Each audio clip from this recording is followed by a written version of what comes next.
Emotional abuse you didn't realize was happening, what to do. Have you ever walked away from a conversation feeling strangely guilty, even though the other person was the one who hurt you?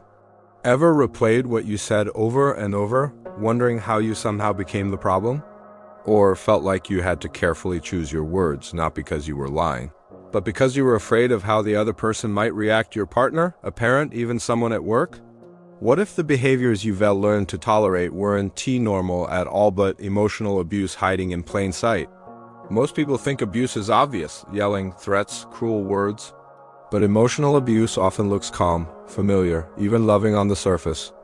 It hides in jokes that make you feel small, in silence that feels like punishment, in constant concern that slowly turns into control. And because it doesn't leave visible marks, your brain learns to explain it away. You minimize it, you adapt. You tell yourself you're being too sensitive. And if you're constantly explaining yourself, apologizing just to keep the peace, or shrinking your reactions so things don't blow up, this video is for you.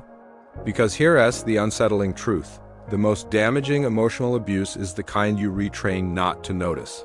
The kind that feels normal. In this video, you'll see the subtle patterns most people miss. And once you start seeing them, you'll understand why it was never about being too sensitive, and how to rebuild your confidence without blowing up your relationships. Emotional abuse often feels invisible, and that's exactly what makes it so dangerous. Unlike physical abuse, it doesn't leave bruises or scars that others can see. There's no single explosive moment. Instead, it hides in patterns, in the tiny ways someone chips away at your confidence, often under the guise of care or concern. Maybe it's a joke that makes you feel small, a comment about your choices that lingers in your mind, or repeated criticism disguised as advice. Over time, your brain learns to normalize it. You start explaining it away. They didn't mean it. I'm overreacting. Or, this is just how they show love. Here's the sneaky part. If the abuse comes from someone you depend on, your brain prioritizes keeping the relationship stable over protecting you. You adapt without realizing it, walking on eggshells, shrinking your reactions, editing your words to keep the peace. And if you've ever felt like you were too sensitive or that something was off, but couldn't put your finger on it, chances are you've already experienced this invisibility firsthand. The patterns are gradual, small, and repeated, which makes them incredibly hard to spot. And the moment you recognize them, it can feel shocking, like realizing the water you've been swimming in is slowly toxic.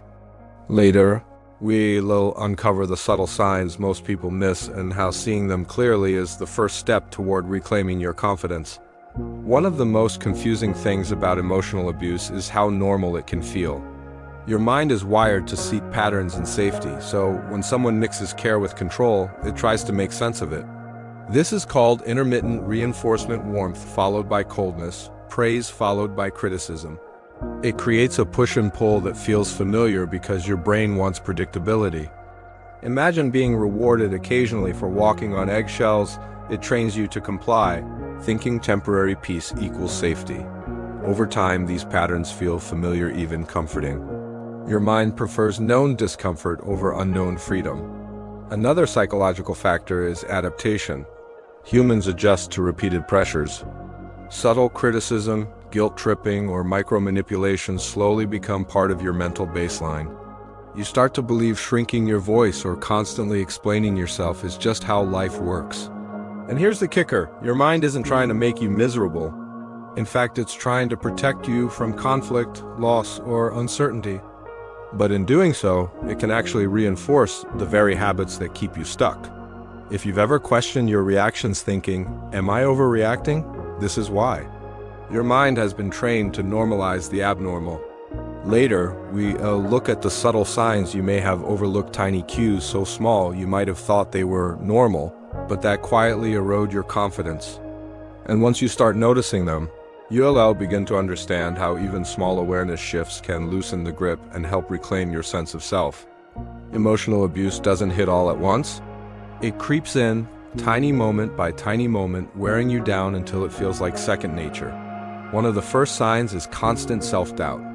You find yourself questioning every choice, every word, every feeling, even when there's no logical reason to. Another red flag is over-explaining or over-apologizing just to keep the peace. If you've ever felt like you're walking on eggshells, trying to predict how someone will react before saying anything, that's your mind adjusting to subtle control. Step by step, moment by moment, these small habits create a cage you don't even notice until you realize you've been living inside it for years.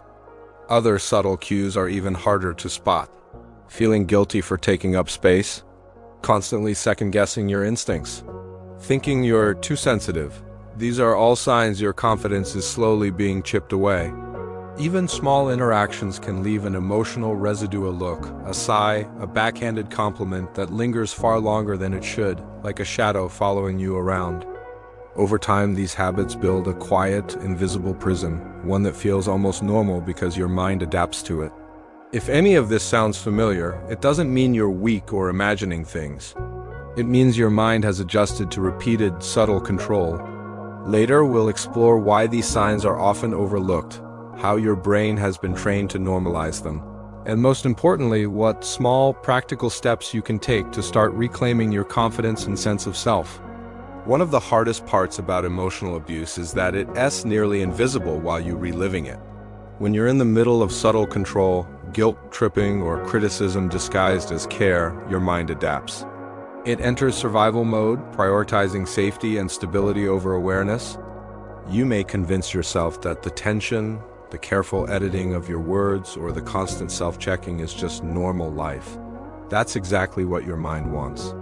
It doesn't want you to panic. It doesn't want you to leave. And it certainly doesn't want you to question the person controlling you. Emotional fog is another reason it goes unnoticed. You might feel tired, anxious, or irritable without understanding why. The little hurts accumulate, but your mind smooths them over, telling you, "It's fine. I'm just overthinking." Gaslighting, direct or subtle, can reinforce this. If someone repeatedly denies your experience, dismisses your feelings, or rewrites history, your brain starts to doubt itself. You begin to ask, "Am I really remembering this right?" Step by step, this erodes your confidence, like water slowly wearing away a stone, and distorts your sense of reality. The cage isn't visible because your mind has adapted. It's protecting you from noticing what's happening. And here's the critical insight. The abuse doesn't convince you that you re-weak, it convinces you that you re-wrong. That's why so many people inside these patterns feel trapped yet invisible. Later, we'll uncover small but powerful ways to start reclaiming your voice, even without confrontation or conflict, and begin loosening the grip the abuse has had on your confidence and sense of self. Staying in an emotionally abusive pattern often feels easier than leaving, and that's part of what makes it so dangerous. Your mind calculates risk and comfort. Familiar pain feels safer than the unknown. Even when habits chip away at your confidence, staying silent feels easier than confronting it. Over time, though, this ease comes at a hidden cost. Emotional exhaustion builds quietly. You feel drained, irritable, or numb. You start losing trust in your instincts. Step by step, you may notice that your sense of self, the part of you that feels confident, creative, or bold, starts to fade. The effects aren't just mental. Stress from constant vigilance can show up physically: tense shoulders, headaches, or trouble sleeping. You may also find yourself shrinking socially, avoiding conflict, or overcompensating to please others. Even small interactions leave a residue of doubt or guilt. Have you ever apologized just to avoid a tense reaction, even when you did nothing wrong? That's your mind adjusting, quietly reinforcing the control patterns that weaken you. And the subtle cage of emotional control becomes even stronger until you learn the steps to quietly unlock it. The real cost is invisible until you start noticing it. Boundaries erode, confidence wanes, decisions feel heavier. You begin to question your worth without even realizing it. But there's hope. Small, practical shifts, things you can do today, can start loosening these chains. Later, we'll explore these steps, showing you how to reclaim your voice, rebuild your confidence, and take back control without dramatic confrontation. Understanding the cost is the first step to breaking free and starting to feel like yourself again. Even when you recognize the abuse and want to break free, something keeps you stuck. It's not weakness, and it's not just fear, it's your mind trying to protect you. Your brain has adapted to patterns of control and unpredictability. It calculates risk, predicts reactions, and convinces you that staying is safer than leaving. Even small triggers, a word, a glance, the tone of their voice, or a fleeting expression can pull old fears and doubts back in seconds. You think you've moved on, but your mind reminds you otherwise. Another factor is emotional investment. You've put time, energy, and care into relationships, routines, or situations. Letting go feels risky. What if leaving makes things worse? What if you misjudge the situation? Step by step, your mind traps you in loops. What if spin endlessly, replaying past moments? You hesitate to speak at work, fearing their reaction. That nervous pause grows into weeks of self-censorship. Imagine making a joke and their silence ruins your evening. Guilt floods back and you can't stop replaying that tiny moment. Stuck, yet trapped. Stuck, yet invisible. It feels suffocating, yet strangely familiar. Social pressure adds another layer.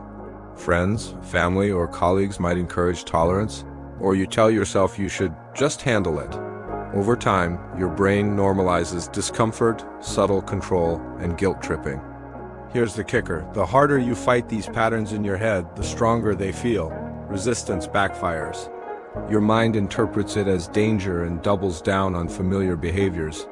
Later, we'll explore steps that let you breathe again, speak without fear, and finally feel in control of your mind. Small, practical shifts, even gentle ones, can start loosening this grip. Understanding why you're stuck is the first step. Once you see the patterns clearly, you can reclaim your confidence, your voice, and your life. What if a tiny shift, almost invisible, could weaken the grip that's held you for years? Breaking free doesn't always mean confrontation or dramatic changes. Sometimes it starts with small, subtle shifts that quietly loosen the hold of emotional abuse. The first step is noticing your reactions without judgment. When guilt, shame, or anxiety pops up, pause. Observe it, don't fight it. Don't immediately explain yourself, just watch it. This simple act tells your brain, I can feel this without being pulled under. Next, pay attention to your self-talk. The stories your brain tells, I always mess up. I'm too sensitive. I shouldn't react, don't have to control you. Challenge them gently. Even a tiny reframe like, I noticed that feeling, but it doesn't define me, retrains your mind over time. Tiny actions matter too. Speak up at work, just one small idea, and notice the flutter in your chest when you do. Share a thought with a friend. Take a new route home. Say no when it feels uncomfortable. Each micro step signals to your brain that uncertainty isn't dangerous. Over time, these shifts compound, fog lifts, the cage loosens. You feel a little freer, your voice reclaims space. And once you start these small shifts, you'll notice something surprising about your mind, and it will change how you see the past forever. Remember, it's not about erasing what happened. It's about retraining your mind to notice, respond, and act on your own terms. These tiny changes quietly unlock freedom step by step, day by day. Emotional abuse can be invisible, even when it's happening right in front of you. It can make you doubt yourself, question your instincts, and feel trapped without you even realizing it. But now that you've seen the patterns, recognized the subtle signs, and learned how small shifts can loosen their grip, you have something powerful: choice. Awareness gives you freedom. Here's how to quietly reclaim control step by step, without confrontation. Notice your feelings without judgment. Question the stories your brain tells. Take small, deliberate risks that build confidence. Tiny choices, repeated over time, slowly loosen the chains more than any dramatic act ever could. Each step chips away at the invisible cage, fog lifts. Your voice begins to reclaim the space you may have forgotten was yours, and the best part? You don't have to do it all at once. Consistency beats intensity. You'll feel subtle freedom in everyday moments, the flutter of confidence when you speak up, the relief of setting a boundary, the clarity of trusting yourself again. If this video helped you recognize invisible chains, hit like, subscribe, and comment one small shift you'll try today. It might inspire someone else. In the next video, we'll reveal how your mind quietly protects you even when it's holding you back, and how to work with it instead of against it. You won't want to miss it.